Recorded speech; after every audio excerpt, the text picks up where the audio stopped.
자, 다음 보시면은 병원식이라고 했잖아요. 뭐 병원식, 병인식 다 상관없어요. 같은 말이에요. 그러니까 병원에서 사용되는 식사라는 말이에요. 그래서 식사의 종류라고 했잖아요. 그래서 크게 3개예요. 1번, 2번, 3번.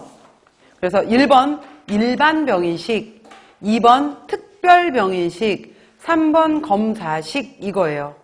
예를 들어서 일반 병인식 같은 경우에는 내가 뭐 예를 들어서 다리가 다쳐서 들어간 환자야 라고 한다면은 여러분들 그거 아시죠? 환자들 중에서 소화에 크게 문제가 없다면은 전신 마취하고 난 다음에 환자들이 제일 많이 기다리는 게 뭐예요? 방귀, 그죠? 가스 소리 좀 들려라, 제발. 가스 빠져나오면은 그때부터 음식 주기 시작하잖아요. 그게 이제 장 운동이 시작이 되고 나서 처음에는 이제 죽 주고 난 다음에 이 사람이 먹는 거에 따라서 이렇게 쭉 주기도 하고 또 심지어는 예를 들어서 내일 낮에 뭐 드실래요? 돈가스, 육개장, 내가 먹고 싶은 거에다 체크할 수 있잖아요. 그런 식으로 크게 상관없이 먹을 수 있는 것들을 우리가 일반 병인식이라고 해요. 근데 이제 이 환자가 아직 어느 정도를 수용하느냐에 따라서 아직은 죽 상태로 줘야 될 것인지 진밥 상태로 줘야 될 것인지 일반적으로 줘도 크게 상관없을 것인지 라는 것을 일반 병인식이라고 해요.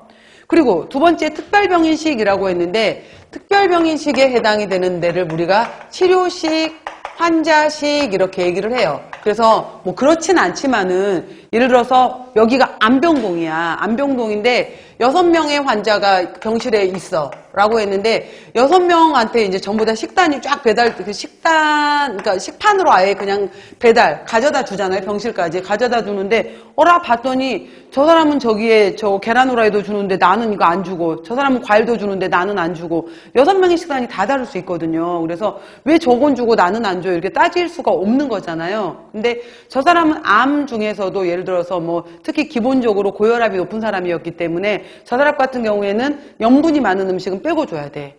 이 사람 같은 경우에는 소화작용이 아직은 안 좋은 사람이기 때문에 밥보다는 죽 형태로 줘야 되고 아직까지는 저 나물 종류는 주면 안 돼. 이 사람은 이 과일은 주면 안 돼. 그래서 6명의 식단이 다 다를 수가 있단 말이에요. 그리고 이제 뭐 예를 들어서 간염으로 해서 급성 간염으로 해서 이 사람이 들어왔어 라고 했었을 때 당은 얼만큼이나 줄 거야? 단백질은 어떤 상태로 해서 줄 건데 현재 이 사람의 지질은 육류지방으로 줄 거야? 어류지방으로 줄 거야? 뭘로 줄 거야? 지방의 형태는? 이 사람의 비타민 무기질은 어떻게 챙겨줄 건데 이런 식으로 해서 각각 환자에 따라서 전부 다 다르게 줄 수 있는 것들 있잖아요. 이거를 우리가 특별병인식, 환자식, 치료식이라고 하는 거예요. 그래서 이거는 질병이 우선이 되는 거예요. 질병. 그래서 열량은 어떻게 줄래? 당질은 어떻게 줄래? 단백질은 어떻게 줄래? 지방은 어떻게 줄래? 염분은 줄 거야? 아예 무염식으로 가버릴 거야?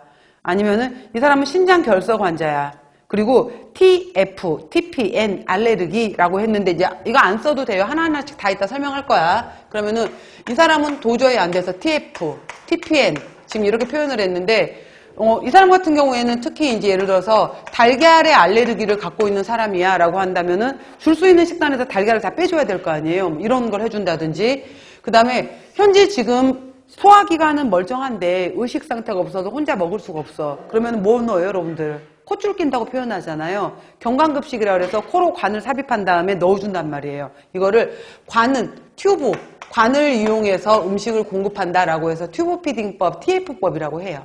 그 다음에 이 사람은 완전히 장기가 다 망가져 버렸어. 장기가 다 망가져 버렸고 도저히 지금 의식도 없는 상태고 해서 음식을 먹을 수도 없고 넣어줘봐야 장기가 다 망가져 있는 상태잖아요. 그러면은 이 사람은 정 안 되면은 심장으로 들어가는 대정맥에다가 우리가 심장이 왼쪽에 있잖아요. 왼쪽에 있게 되는데 대정맥이 이 쇄골을 기준으로 해서 위아래에 있는데 이 대정맥 쪽으로 들어가는 바로 여기에다가 밖에서 관을 꼽아버리는 거예요. 이 관을 꼽아서 우리가 보통의 일반적으로 병원에 갔었을 때는 링거에 꼽으면 팔목에 꼽잖아요. 팔목에서 이제 정맥 찾아서 여기다 꽂는 건데 너무 응급한 사람들은 아예 심장으로 들어가는 관을 찾아서 거기다 관을 꽂는 거예요. 이러한 것을 우리가 중심정맥영양법이라고 해서 TPM법이라고 해요. 그러니까 환자의 상태에 따라서 이 사람은 음식을 어떻게 조절해 줄래? 관으로 줄 거야? 정맥으로 넣어 줄 거야? 이렇게 다 달라지는 것을 특별병인식이라고 한다 이 말이에요.